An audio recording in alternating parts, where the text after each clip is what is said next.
puisque les francs-maçons, la libre pensée, un certain nombre d'entre eux, au moins, sont très attachés à la laïcité.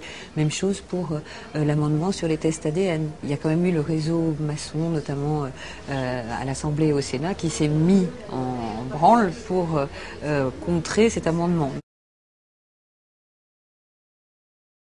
Il y a tout ce qui concerne d'abord les nominations, les préservations des fiefs. Par exemple, EDF, qui est un grand fief maçon, a fait l'objet d'une bataille maçonnique énorme au moment du renouvellement de son président. On peut essayer effectivement de pousser quelqu'un, par exemple à la présidence d'EDF, pour essayer ensuite de bâtir une stratégie industrielle avec d'autres groupes où les francs-maçons sont bien implantés. Il est notoire, par exemple, que c'est le cas dans les compagnies des eaux, comme celles qu'on connaît en France et qui ont un certain poids. Si dans la même loge, il y a un responsable de collectivité locale d'un côté et puis un marchand de bennes à ordures de l'autre, ça va créer des liens. Alors, quand est-ce que ça arrête d'être voilà, de l'échange de bons procédés pour devenir de l'affairisme? Quand on commence à contourner un peu les règles de marché public, et c'est obligatoire qu'à partir du moment où il y a encore une fois, c'est serment de solidarité, on est tendance plutôt à privilégier le copain de loge plutôt qu'un autre.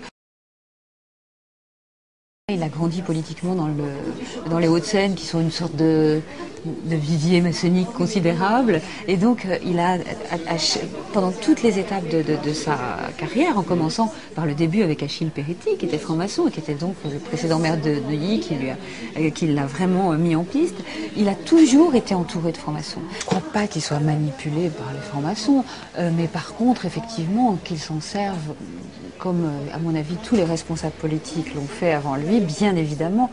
Il y a 2 ans, Sarkozy est encore ministre de l'Intérieur, et quand il s'adresse aux syndicalistes policiers, qu'il veut câliner comme tout bon ministre de l'Intérieur qui se respecte, eh bien, il signe avec 3 points.